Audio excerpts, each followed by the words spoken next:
What's up, State Line? My name is Mike Hickerson. I'm honored to be here. It is just a treat. I love everything about this church, except for Greg Giamalva is the only thing I don't like. Your team is awesome, especially Tyler and not Greg. And I love the Giamalvas, but it's Andrea and the kids that I love and not Greg. So it makes me feel welcome. He was so nice to me that I felt like something was coming later. I feel like something is he's not normally that nice, and you know this. I know, but I've known Greg for a long time. I consider him a really, really great friend. He's a great leader, great teacher. We're honored to have him as a pastor, and I trust him with my life. I really do love him, and just take care of him and his family well. They're so great. I knew Greg when he was single, and so I've got lots of stories. So I'll just start with a couple. I'm just kidding. One of the things that I would tell you is that when I met him, he was living with 3 other single guys in an apartment. And there was more hair product in that apartment than in a sorority house. So, true story. You can ask him about it. That's about as much as I'll go. No, I'm a lead pastor of a church plant in Ventura, California. That's on the other side of the country. And so it's been going for about 7 years. The name of it is Mission Church. We meet in an old movie theater. It's been crazy what God has done. So I'm biased to church plants. I love it. We're helping a church get started next fall, the way that we were started in Santa Barbara, California. We plan to try and go up and down the coast. I'm so stoked, and this is a California word that people actually use out there, but I'm so stoked to watch and cheer on what's going on here and how people are finding Jesus and finding hope that can only be found in him. It's so cool. Keep going, keep sacrificing, keep reaching, keep growing. Don't give up. This is the best way to invest your one and only life. The only thing that goes into heaven with us is people, and we want to fill heaven up because God has been so good to us to rescue us. I've got, so just some update on me. I've got a wife. She's pretty awesome. I'm biased towards her. We have 3 daughters, a 16-year-old that's a sophomore in high school, a 13-year-old that's in 8th grade, and a 10-year-old that is in 4th grade. They have boy names. That's okay. I'm their dad, so you just have to get over it. So it's Hayden, Bryce, and Tyler. But guys, dads, that's a lot of estrogen in my house. So if you'll pray for me on a consistent basis, that'd be great. But honestly, we love what God is up to and all through the country and how he's making people whole and new in him. I was a kid that didn't grow up in church. That wasn't my story. My family was pretty broken, and so I would have walked into a place like this on a Sunday morning and what are you all actually believe that God is who he says he is and he will do everything that he promises to do? You all are crazy. And then it happened to me. I don't know if you remember that story for you of when you're I begin the scales would fall from your eyes or belief would come and you're okay, I actually think that God is real and he sent his son Jesus into the mess of humanity, not for the best of us or the best in us, but for the worst of us and the worst in us. And then it began to I think I need to accept him. I think I want him to be the boss and the leader and the rescuer of my life. And then that sets your course of your life in a whole different direction. So it's been crazy what God does, and he keeps doing it and keeps doing it. But I also know in rooms like this that there's a lot of people that would be cynical or skeptical or have doubts or questions, and you just need to know this is a safe place to be on that journey. I totally get that because I would have walked into that environment like this much the same way. But what we usually do where I'm from is we just call a truce for an hour on Sunday, and we just say, okay, let's just call a truce. Cynics and skeptics and doubters, welcome. Because I actually think it's a catalyst of faith when you're authentic with that. But let's call it truce because if God is who he says he is, and your philosophy professor wasn't always right and accurate in college, or the nun that bruised your knuckles in school, it wasn't always accurate about who God was. But if God is who he says he is, and if he sent his son Jesus into the world, and I know that's a lot of ifs for my cynics and skeptical friends, but if that's true, that changes everything. And that's some big ramifications for our life. So we call a truce for an hour on Sunday and say, what if? And let's let God go, okay, what would that mean for my life? And let my mind and heart and soul go there for a little bit. We're going to walk through one of my favorite histories, one of my favorite stories in the Bible is a guy named Joseph. And this is a guy that, man, you're going to watch the roller coaster of his life, and he goes through every single experience that you could possibly imagine. And he's going to be tempted along the way to figure out if God is for him or if God has bailed on him or where are you or what's going on or I didn't think it would plan out like this. And all along the way, we're going to learn some lessons from Joseph. But he's got this vision when he's 17 years old. He gets this vision. And vision is this idea of the ability to see God's power, God's presence, and God's plan in spite of obstacles. Again, I don't know everybody's story in the room. I don't pretend to know what you're walking in of or what you're walking out of or what you're walking through. But man, there's times in our life and times in my life when it's been like hard to see, like, God, are you there? God, are you engaged? God, are you active? God, are you doing something? Because I've got all this obstacle stuff in my life that I just can't quite seem to see him past and through it. But we're going to fly through Joseph's life, and we're going to take like an aerial view of it, like a drone through his life. And we're going to look through some of the scenes and watch what we can learn from Joseph's life. But I want to give us a couple principles first that we'll come back to at the end that you can kind of just see how this plays out through Joseph's life. The first principle that we can learn from Joseph is that God has a plan for your life. That God didn't just like spin the universe into existence and he's kind of sitting back going like, I just want to see how all the marbles bump into each other and how it all plays out. No, that he has a unique plan for your life, that he has placed you uniquely exactly where you are, and the person and the people and the place that you're engaged with are deeply important to him. And he has not bailed on you, and he has a plan for your life. Second thing, the principle that we'll learn from Joseph's life is that God's will for us is way more about who we are becoming than where we go or what we do. Like sometimes I think, it's not God's will. It's like, I lost it. I don't know where to find it. I got to look for it. It's like a needle in a haystack or find it. It's like a cosmic game of Where's Waldo, because we got to find God's will. And we go to the closet. We're like, should it be the plaid shirt? Should it be the blue shirt? I don't know. God, what's your will for my day today? What's it going to look like? Because I might meet him or I might meet her, but I don't know if it's not God's will. But what if it's not God's will for them to meet me? I don't know. I get so messed up with God's will. But God's will has very little to do with where you go and what you do. It has everything to do with who we are. Like he's way more interested in sculpting and crafting and getting hands-on with our character and the who he's making us to be than being an information booth guy at the mall that just kind of pointing, or a traffic cop telling you which way to turn. Because what I'm learning is that you can end up in the right place, but be the wrong person when you get there, and all bets are off. You're outside of God's will. So that's two of the principles that we're going to learn from Joseph's life. So before we get started into his story, I just want to take a poll of the audience. Any oldest kids here? Your oldest? Like, you're the one that parents tried everything out on. You had all the rules that everybody else got to break. They were the hardest on you. You had to set all the example, and everyone else got it easy. I'm an oldest kid. I understand. I know that. So any youngest kids in the room? Youngest? Of course you are, little spoiled brats, punks. Golden children, get everything you want. So, yeah. Is there anybody else? Oh yeah, middle kids. Sorry, I forgot you were there.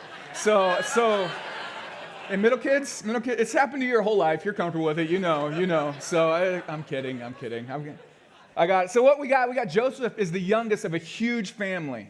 And so he gets this dream when he's 17 years old. This golden child gets this dream.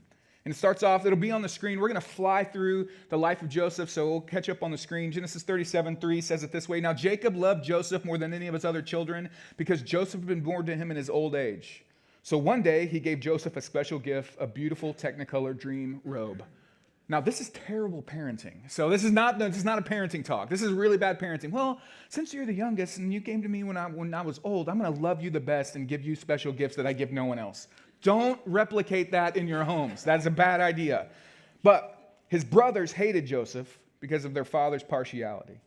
They couldn't say a kind word to him. But one night, Joseph had a dream and promptly reported the details to his brothers, causing him to hate them even more. Listen to this dream, he announced. We were out in the field tying up bundles of grain. My bundle stood up, and then your bundles all gathered around and bowed low before it. So you're going to be our king, are you? His brothers taunted, and they hated him all the more for his dream and what he had said. So 17-year-old, just imagine 17-year-old you. Like, you may be 17, that's all right. Except it gets better. 17-year-old you're like, guys, gather around. A little message from God, calling a family meeting. Got a little message from God that I want to get through everybody. Apparently, this is going to be great. You're going to love this. God gave me a dream and said, you all are going to bow down to me. This is going to be sweet. I don't quite have all the details worked out, but I'm going to be in high prominence and high position, and you all are going to bow low. So we can start that now. Let's just you all want to get used to that right now? This will be great. And they're like, thank you, your majesty. Why don't you take the trash out? You're going to be king. They hated him all the more, right? But God gives this dream to 17-year-old Joseph. And people hate him because of the dream God gave him. Been there? Like, you've got this thing, this holy discontent that God has placed on you, and you know that it's from God, but people can't seem to quite get around it with you. Well, I'm going to fast forward to the end of the story. It's not going to take any of the drama out. But 13 years later, what God gave him in that dream becomes a reality. Fast forward to the end of Genesis 41 and 40, and Pharaoh, who's like the most powerful man of the most powerful army, of the most powerful people of the time. He's the king of the Egyptians, Pharaoh of the Egyptians, the most powerful thing going on at the time, says to Joseph, "You will be in charge of my court, and all my people will take orders from you, and only I, as Pharaoh, sitting on my throne, will have a higher rank than you." Pharaoh said to Joseph, "I hereby put you in charge of the entire land of Egypt." And you're like, sweet, God keeps his promises. And you may be sitting here like, God, I'm 34 or 44. You're a little late from the Joseph plan, but if we want to sign me up for that, I'd like some more zeros in my account. I'd like some more influence in my position. I'd like to be sitting in that kind of thing. If you could just I'd sign up for the Joseph plan right now because, God, I think you've given me this dream, and I think you want me in that position, and I know God's will is more about who I'm becoming and where I go or what I do, but if I could get there, that would be awesome. Sign me up for the Joseph plan, because what happens is we want the payoff, what I've seen in my life, we want the payoff without the process that God has put us in to get us there. We want the destination without the journey. We want the results without the requirements. We want the end without the endurance. We want the role without the route that it takes. We want the prestige of being there without the price of character that it costs to be there. We want to fast forward the plan that God has for us to get the place that we want to get. So the 13 years in between 17-year-old dream given and 30-year-old reality of position acquired are roller coaster crazy rides. It's like God goes, okay, buckle up, buddy. Here's the dream. And it's like, whoosh, game on.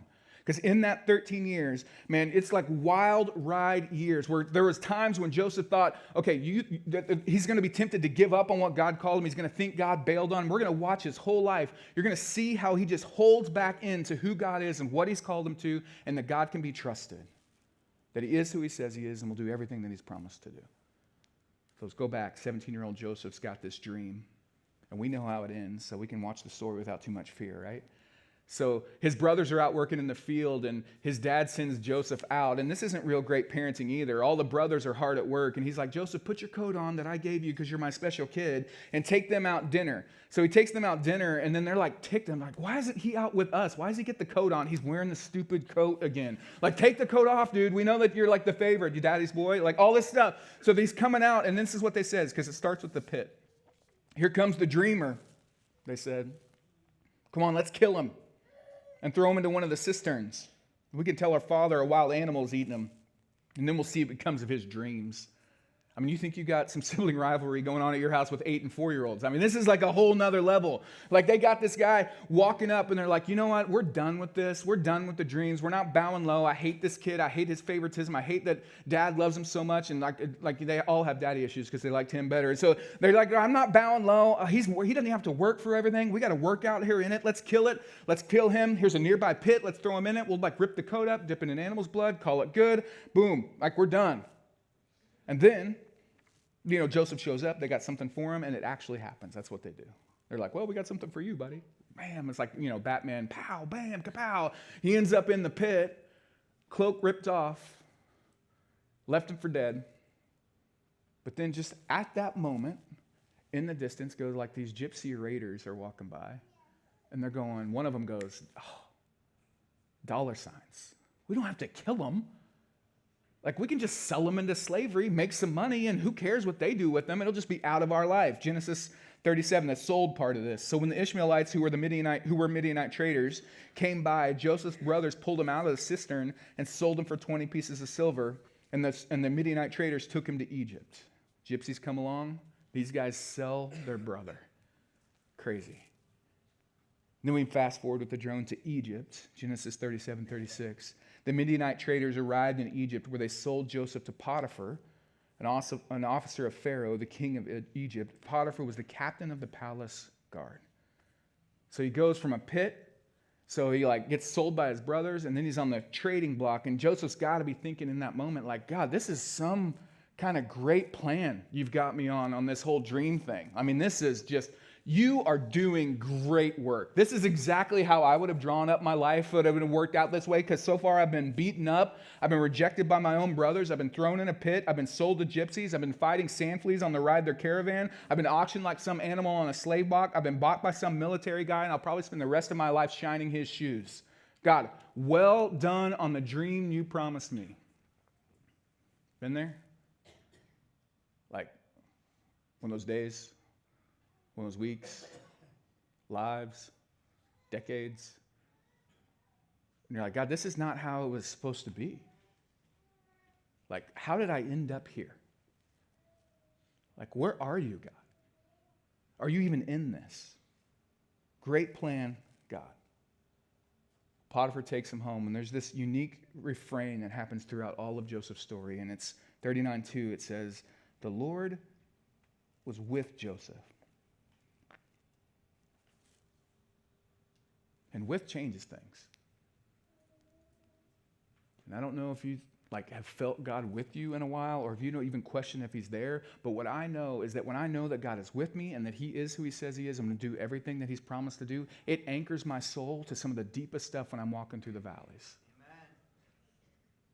But when I get questioned and I can't see the width, I need to hold on to the truth. But in those moments, Joseph was faithful. Everywhere that God put him, every situation that God puts him in, he is faithful. He is obedient. He does not gripe. He does not complain. He is full of integrity. He serves authentically. He keeps focused on God and not his circumstances. And he keeps looking at God because he knows that God's character can be trusted, and God is way more concerned about what he's doing inside of us than where we're going or what we're doing or what place we're in now.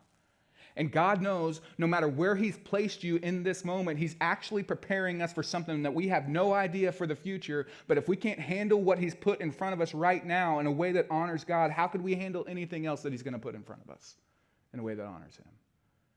And God was with him.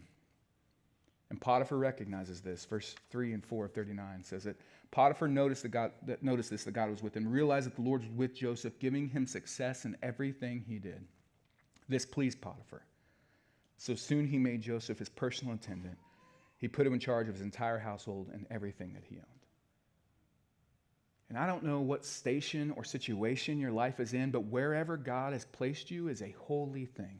You may think you have the worst job on the whole team, but wherever God has placed you is a holy thing to do with faithful obedience exactly where God has you, because he's developing stuff in us. I'm just telling you, there will be people in your life that will go like, I don't believe a thing that she believes, but the way that she works and goes about it is like compelling to me. And there's something about her life that when my life falls apart, that's who I would go to ask, because there's something that she has that no one else has around here. Or there's this way that this guy works. I don't believe anything that he believes. He's like one of those Christian weirdo guys. And then but the way he works and the way that he lives such a compelling life and the way that he serves and the way that he gives and the way that he's humble and the way that he knows it's not about him, no matter if we give him the crappiest job on the planet, he has this way about him that God honors.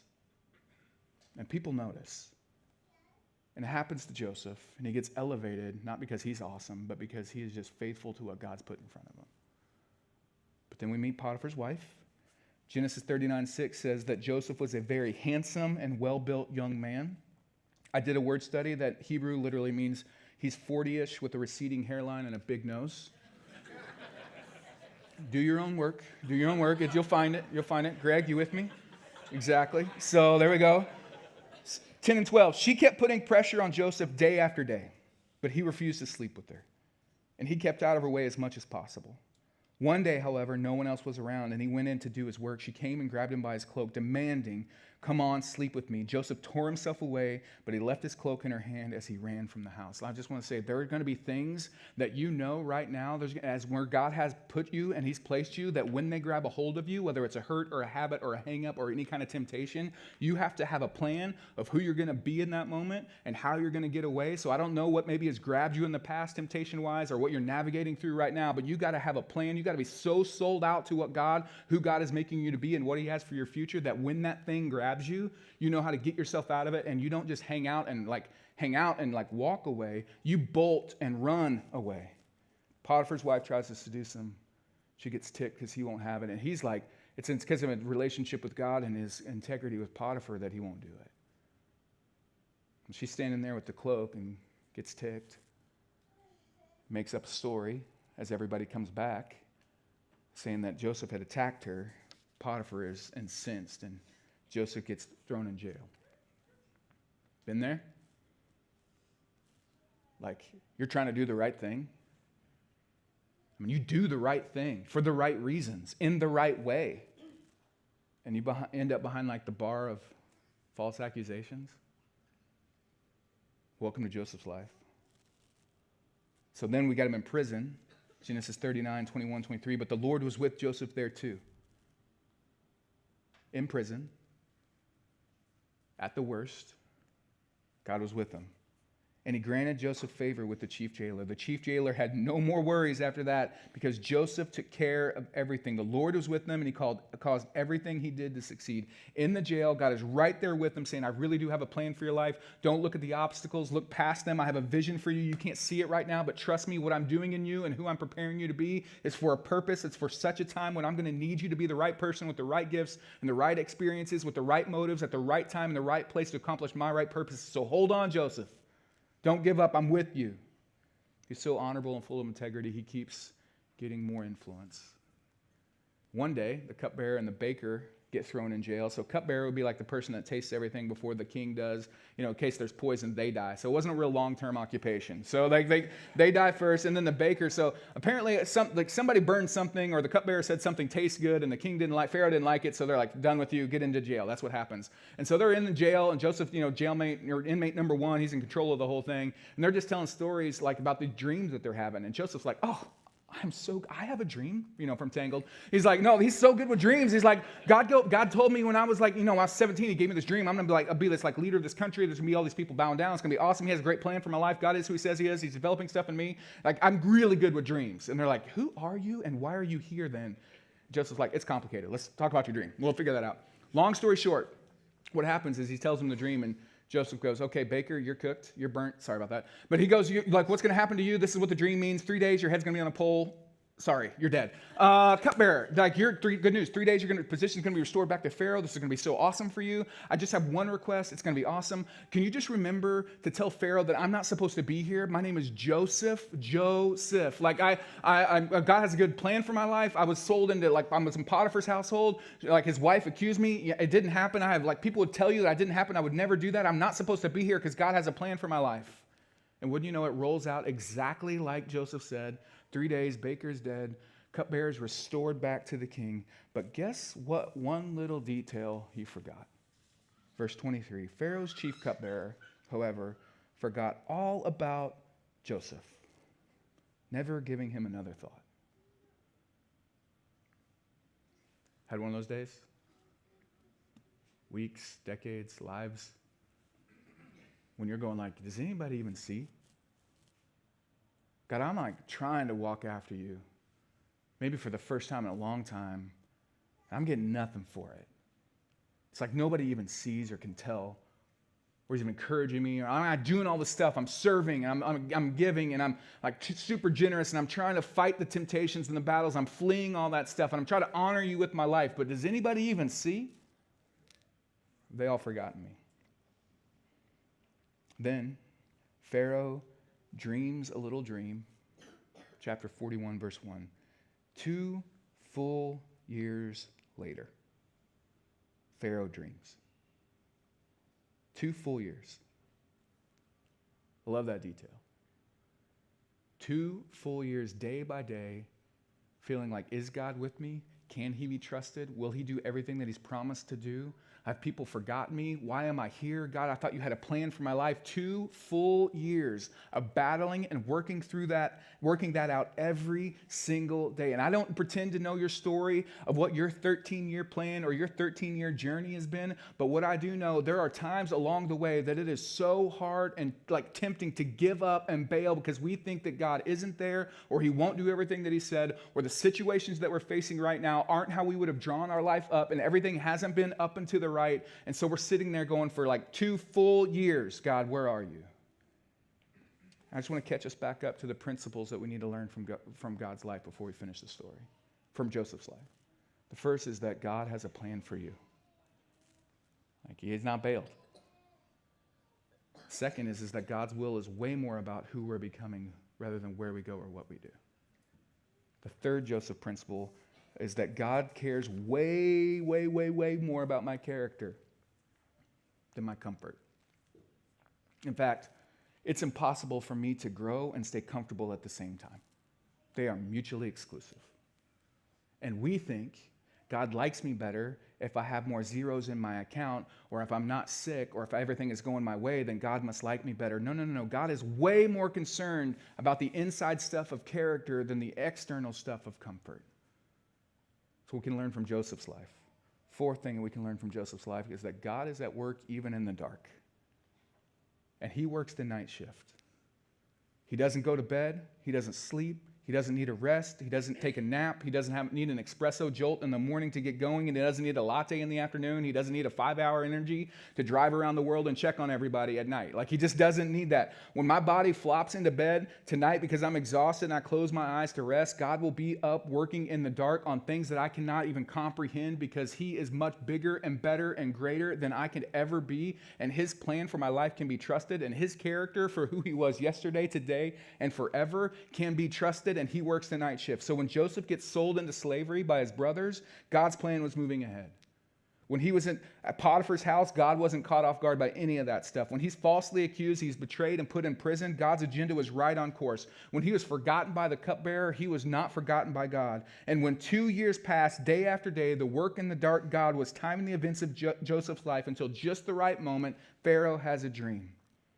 Because the fifth thing that we can learn from Joseph's life is that God's plan is always to have his person in his place for his purposes. And God's timing is difficult. Because I've been trying to scoot him up. He's never early. I'm like, God, can we get a little bit early? Like a little bit more early? But he's never late. Like, when he shows up, it is perfect time. Well, we got Pharaoh dreaming a little dream. And that reminds the cupbearer, oh, I got a guy. I got a guy who knows dreams. Let me go get him. So he goes and gets Joseph. Pharaoh won't even tell him what the dream is. He's like, well, if you're this guy, like, tell me all about it. And Joseph says, hey, it's beyond my power to do this, but because God is who he says he is, he will reveal it to you, what it means, and he'll tell me. Long story short, basically what Pharaoh's dream was, that there was going to be 7 years of like bumper crops, booming economy, amazing, and then followed right by that from 7 years of famine. So like Joseph's going, I'm not telling you how to run the kingdom, but what I would say, in the 7 years where you're going to have amazing turnover, you better store and save and scrimp and make sure you're not living opulently, because there's a time right after that that's going to be 7 years of famine where you're going to need everything that you stored up in those 7 years to be like available so that we can all survive. And Pharaoh goes, you're no ordinary Joe, Joseph. Just kidding. No, it's not. So then he puts him in. Sorry, that's so bad. My daughters would be embarrassed right now, so I apologize. But what happens is like the fast-forwarded story is what we know is that Pharaoh in that moment says, you'll be the second in command. The only person in the entire world that will not bow down to you is me as Pharaoh. You're in charge of everything. And it happens just like Joseph said. 7 years off the charts. And so they store and they save and they prepare and they bumper crops and bumper crops and bumper crops. So they're just storing away and storing away and storing away. And then it happens that the famine starts. And no one in the world has food. Everyone is coming to Egypt for help, for compassion, for generosity. And do you know who shows up in the everyone coming to ask for help? Joseph's brothers. But he's all dressed up in Egyptian garb stuff, and they're coming to beg for their lives because they need food. And they come up in front of Joseph and bow down low in humility because they got something they need to ask. And man, if I'm Joseph, I'm like, yes, I have been waiting for 13 years for this moment. I've got deluxe pits to show you. I've got a guy named Potiphar. You're going to love his wife. I've got like jail. I've got so much payback that I want to give in that moment.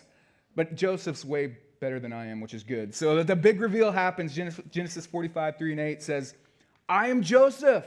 He said to his brothers, is my father still alive? This is like the most underappreciated verse next. But his brothers were speechless. It's like, oh man. Oh man. This is our worst nightmare. This brother that we thought was dead, that we sold off, is now our lives are in his hands. And he can do whatever he wants with us in this moment. They were stunned to realize that Joseph was standing there in front of them, pushing each other forward like, it was your idea, dude. You go first, And then it's like, please come closer, he'd said to them. So they came closer slowly. And he said again, I am Joseph, your brother, whom you sold into slavery in Egypt. And they're like, oh, that wasn't our best moment. They think like, here we go. But don't be upset. And don't be angry with yourselves for selling me to this place.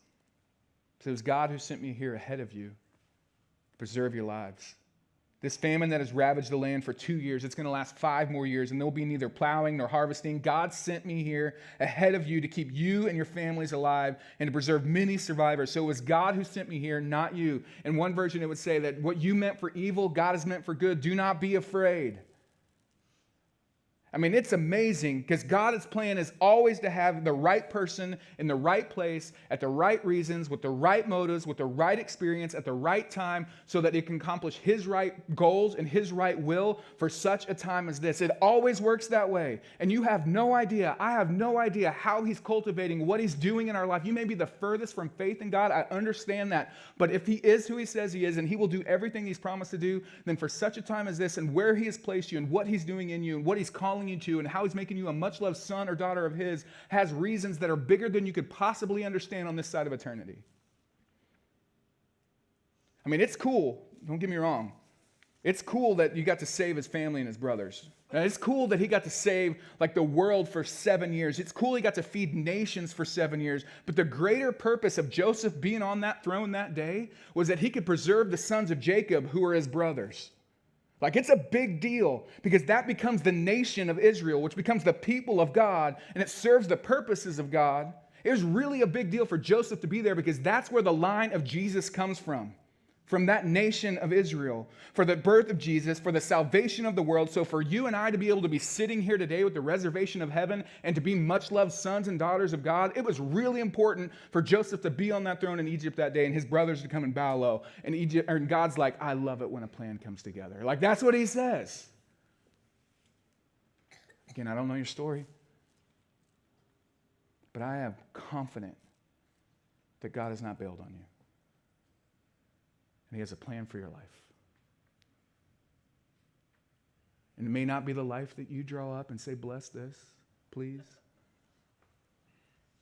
But it's going to be the life that at the end of it, the who you are going to be is exactly who God created you to be, and you're going to be the most proud about what's going on in here, not where you go or what you do.